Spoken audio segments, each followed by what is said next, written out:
Is HR really there to help employees? Stay tuned.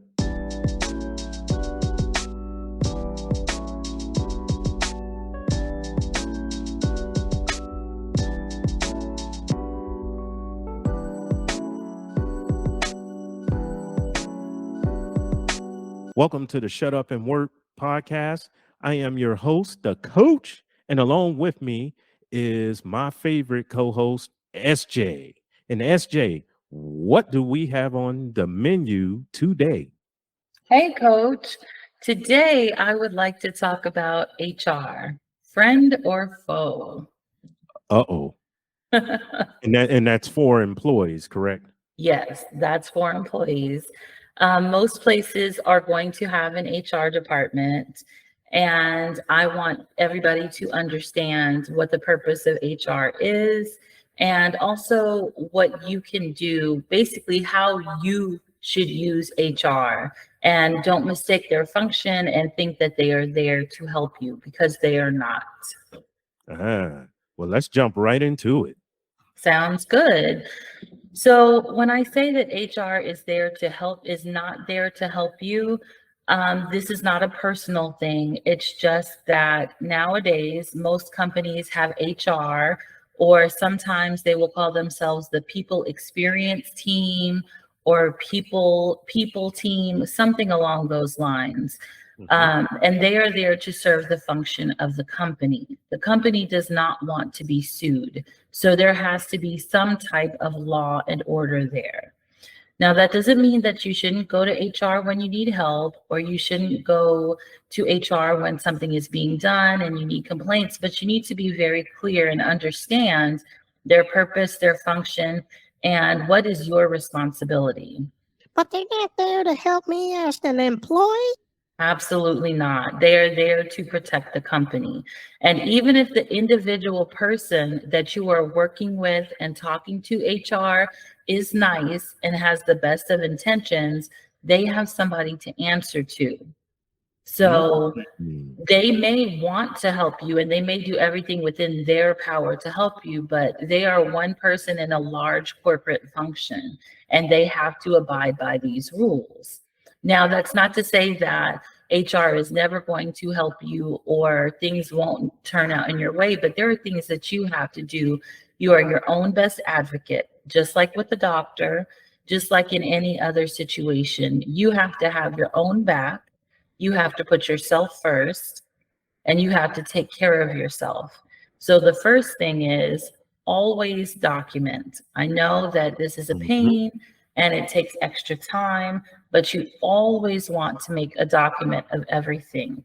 Even if you don't send that document, for example, you don't send an email, still make notes. But if you can, make sure to send an email. That way you have a paper trail. I'll give you an example. Yes. Let's say that there is any kind of discussion between you and a coworker or you and a manager, anything that feels a little bit iffy to you. You know, they may say something or they may refer to something that you did, make an accusation of you, etc. Just send a quick email. Hello, so-and-so, per our earlier conversation, ... Or when you said this, ... Or when you said that, ... Now, I know we all have all different types of personalities out there. So when you're doing this, keep in mind what your purpose is. You may be upset. This is not an opportunity for you to lash out because now you've created a paper trail that's going to work against you. What? And remain cool and put in simply facts. Because honestly, and I'm sorry to tell you this, nobody cares about how you feel at work. Does how you feel affect the bottom line? Does it increase the profit?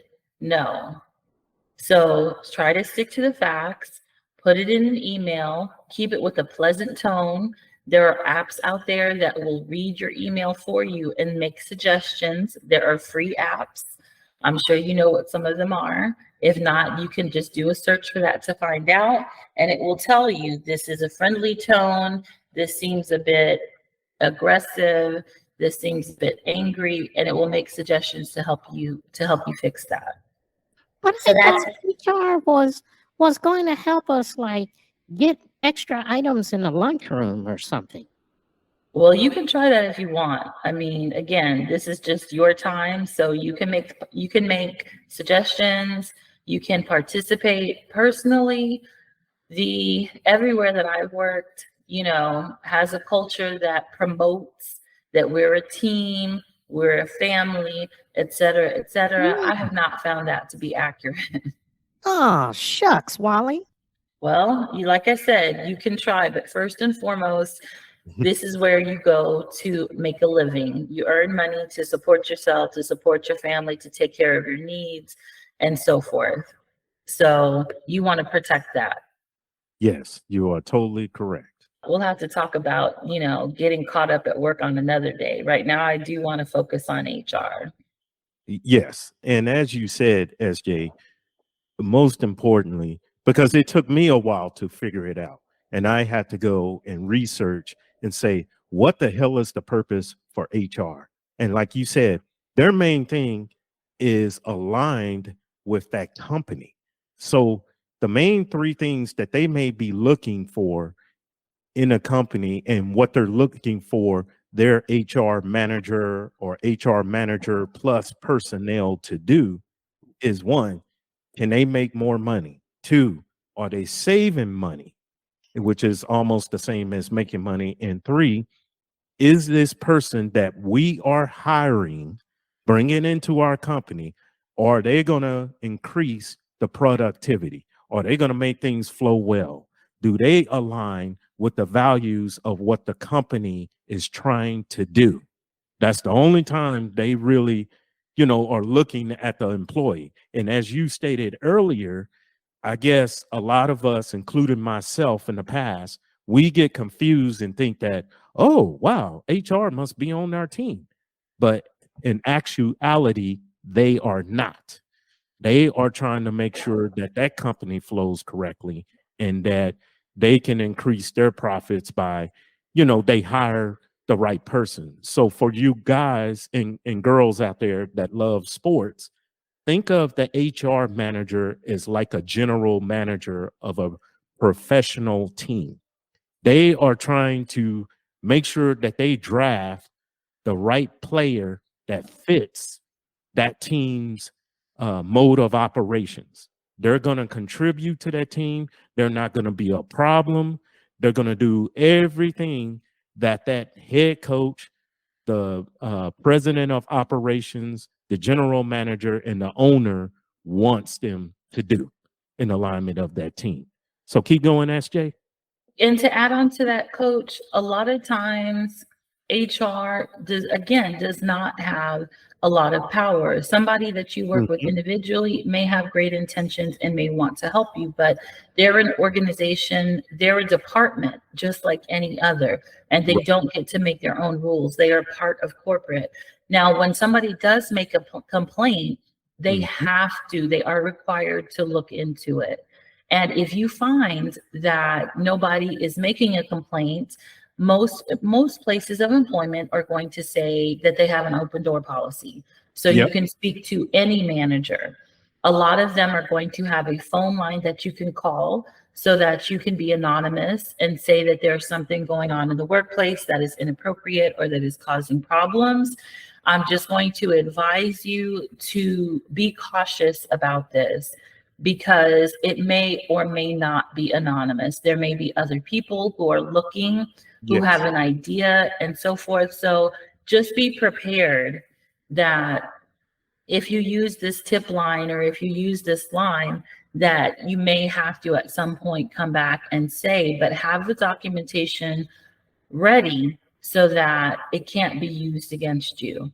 And also, let's consider the fact that if you're having to make a complaint to HR because something is going badly, you might also want to go ahead and start thinking about moving on at this point Yep. because the company culture may be such that it's not a good fit for you.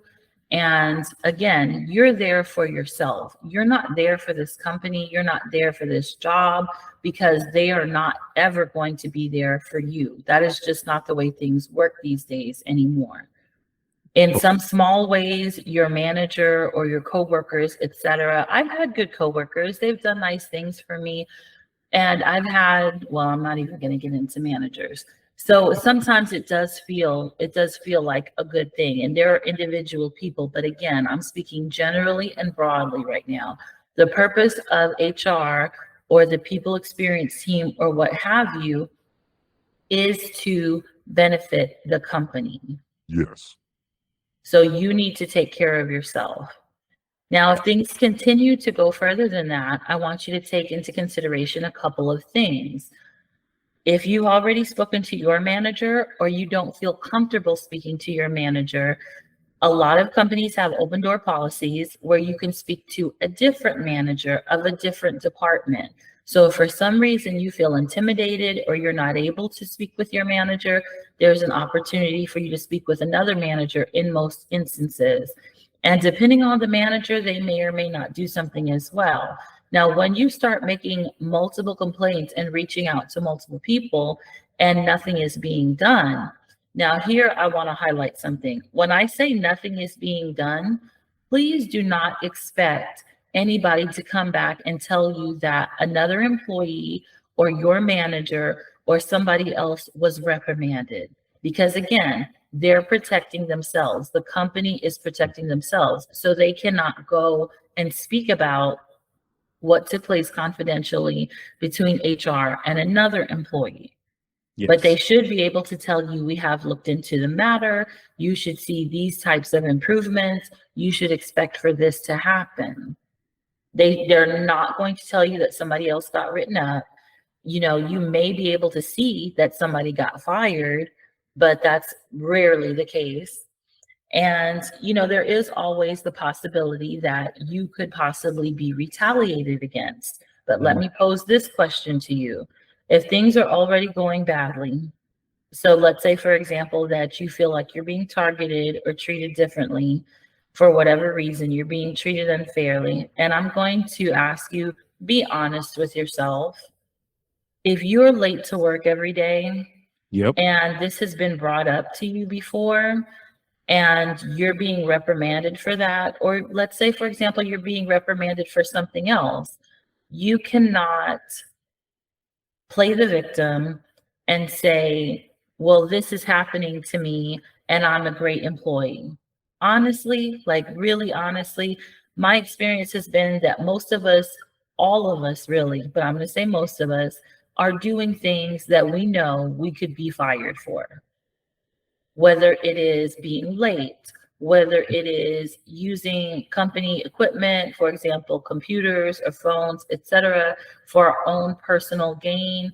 That means being on social media on company time, or being on social media while you're at work, or anything along those lines. You know, whether it is fudging your time card because you were late here or you left early there. So take into consideration. I'm not judging you because, you know, most everybody does it, but you have to be fair and balanced. You have to be realistic. There's no such thing as a perfect business, and there's really no such thing as a perfect employee. So know your strengths and your weaknesses. Good points. Great points. And I like that. And you do make up another good point that I just want to interject in, add on to something. There are a small group that will deny, as what you just stated, SJ, they will deny that. Oh, well, I was only 5 minutes late, or I was only 10 minutes late. Why am I being written up? But most of the time, majority of the employees and workers, when they are at fault and they are caught at something, they will fess up to it and admit. And I will find that in another segment or a broadcast. I forgot the percentage there, but it's majority. But you do have a percentage, as you just stated, that will try to deny that or will try to pretend when they are called to the red carpet and say, Oh no, well, I was only late, or oh no, I didn't take that company pen, or I wasn't on the internet during company time, or anything in that situation. And they're watching you. They have all Exactly. kinds of software and equipment to Yes. see what time you opened that door and came in. They will go back and check and verify. They have monitors. Please remember that when you get hired, everybody agrees to the fact that employee equipment can be monitored at any or all times. That's Like right. whether that's your phone that you're using on the company Wi-Fi or a phone that they provide for you. So you have to keep those things in consideration. I know that it's a pain and I know that it's not fair, but this is the way it is. That's right. So keep those things in consideration. Right. They have trackers, and that's what those guys at your job that may be working in the IT department, that's what their job is. Their job is to monitor, put little trackers on there to see if you're on Google for half of your work shift. Put trackers on your phone to see if you're texting your family or friends and not texting people at work. So they have all this stuff. They can look up these records, as SJ said, and they can monitor it daily. And then they also have deals with the companies. Whoever is, for example, if the company's mobile carrier is AT&T or T-Mobile, they can also get records from them because they have a deal that is cut with them to say, hey, all our employees are going to have T-Mobile phones. So therefore, at any time, if they need to pull the phone records, the text messages, whatever, they can pull it up. So just keep that in mind, people. Exactly. Mhm. Exactly. Remember that this is the place that you go to earn money to support yourself, your life, your needs. And don't expect any kind of loyalty from them. Sometimes it may feel nice and they may do nice things, but rarely the people that are around you, rarely can those people control the outcomes in these situations. Right. So once you've been documenting and once you've submitted a complaint, I'm going to say the best thing next is to go and look for another job. If you see that the situation is getting bad, don't wait for the hammer to fall on you. Remove yourself from the situation. But I know that that's not always as easily done as it is said. So you still want to protect yourself during that time period. So that brings me to the EEOC and unions and things of that nature. Educate yourself, look it up. The EEOC is the Equal Employment Opportunity Commission. Yes, I was going to say something else, but I'm going to keep it clean for this sake. It's the Equal Employment Opportunity Commission. Now, I'm going to be really honest with you. I think both you and I have both had a little bit of experience with this organization. Have we not, Coach? You are exactly right. And well, forget it. I'm just gonna go ahead and go there. I was going to keep it quiet, but I said no. I'll go there just a little bit. How about we dip a chip in there? I'll dip a couple of chips in there. Dip a chip in there. I'm not going to get all into it, but this I is just want to ask this one question. Just one question. The EEOC. I'm trying to be respectful. From what you have dealt with and from what you have seen in your work career, the people who are on that commission are most of the time, are they Black that you've seen throughout your career? Or majority of the staff, are they Black people? I don't know. I can't answer that. I really didn't have enough interaction with anybody. Okay. Well, the ones I've seen throughout my career, it was always majority or all Black. That's one area where they will try to employ Black people from what I've seen on the government side of the house. Interesting. Yeah. And the thing is, I'm trying to be clean. You know, they always have some Angel Mama up there. I'm sorry, SJ. I just had to go there. You know, Miss Butterworks or whatever is always working on. Oh, you just be good now. Now, boy, I don't want to hear nothing. Come on in. I'll make you some pancakes and you get on back to work because Mr. Charlie is a good, they good white folks now. Don't you ruin this job. That's what I've dealt with the EEOC. I have another name, but I don't want to go there. I don't want to sling mud just yet. We still young in this podcast, but as time go on, I'm a really get in the mud. But anyway, go ahead, SJ. Sorry. Yeah, I'm sorry, listeners. I'm not even going to touch that one. I'm gonna just let Coach have it say. I don't know. We may talk about that another day off air, but I will Oh, say we're gonna this. make a segment about it. I will say this. Mhm. The EEOC is just like any other government organization. I do have the feeling of going to DPS or going somewhere where I know that I'm going to, have a lot of red tape, a lot of bureaucracy, that they're dealing with a lot of things at that time. So, I'm afraid that I was a little disappointed in the outcome of my situation. But like anything else in life, this is a tool that's there for you to use as best as you can. I'm going to tell you that my experience has been that it's very difficult to prove anything with the EEOC. Their most common complaint is retaliation. Yep. Everybody knows what retaliation is, right? That means that you are being retaliated against. Somehow the company is treating you badly and treating you differently and or targeting you for some action that you've done, more than likely speaking up or saying something bad about the company or not complying in some way and making things easy for them. So that is the biggest complaint, and it's also the one that's the least considered. So the EEOC is really for discrimination by race, gender, creed, and ability. Those are the real things. And if you're dealing with those types of discrimination and targeting, by all means, document it, get your things together, make sure that you have all of the information and present it, because you do not deserve to be treated that way, and you should not have to put up with it. But if you feel that you're being retaliated against, that's going to be, again, very, very difficult to prove. So my advice would be, again, still document and have all of your information together, but just prepare to put yourself in a better situation. Just like anything else in life, you have the option to keep looking, to move around and not settle. Great points. Great points. I totally agree with you, SJ.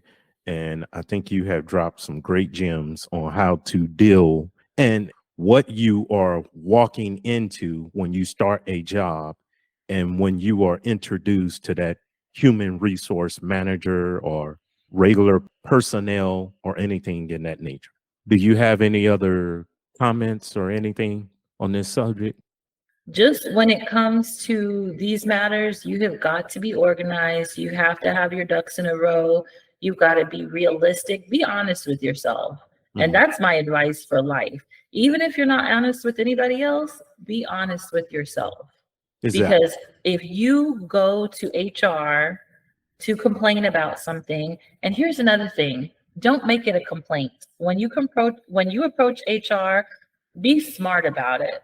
Come as though you are presenting a solution and not just a problem. That's something that I always try to do. Anytime I have an issue, anytime I have a problem, and this is not just at work, but in general, I try to have at least a suggestion for a solution. And if I can't find a suggestion, then I will say that I'm coming to you because of this situation, and I really need some help in how to better manage or to resolve the situation.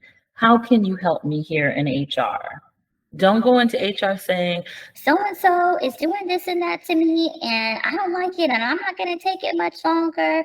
and whatever else, because you never know that that person in HR might have a relationship with this other person, or this other person may have everybody who doesn't have to deal with them on a regular basis fooled, or whatever the case may be. Conduct yourself in a professional manner. These are not your friends. These are not your family. This is a workplace. Life is not fair. So I don't like using the word fair. Use the words professional. Use the words from your company pillars. If your company speaks about being an inclusive environment, this environment is not inclusive. I'm finding this environment to be toxic, and it is affecting my productivity. I also notice that it is affecting others' productivity. Use statements like that. And just one last thing, tips for people to go a long way. Again, just remember, HR, they're about the company. So how can they make money or more money, or if they can save money, and also increasing productivity, which is what they are hiring you for in the first place. Is your skill set is going to help them increase productivity. And the main thing, as SJ has went into detail and explained, is this: you have to remember HR is there to protect management, the executives, upper management, that plant manager or the CEO or whatever of that company, is to keep them out of hot water from either bending or breaking the company rules against you as the employee. So that is their first line of defense. That is their duty that they need to do on the job. With that being said, that's all I have on this subject. And SJ, I think that was very good in how you broke that down and explained and gave an array of tips and gems for people out there to listen to and follow, and also to inform and educate them on what HR is really there for. And it's not there for the employee. So with that being said, thank you for listening. And also, I want to let everybody know we definitely appreciate the lovely comments that y'all have been leaving for us. Please continue to like, share, and subscribe. And when you subscribe, hit that notification bell so you can get all of our videos whenever we upload it to YouTube. And we will see you next time. Take care.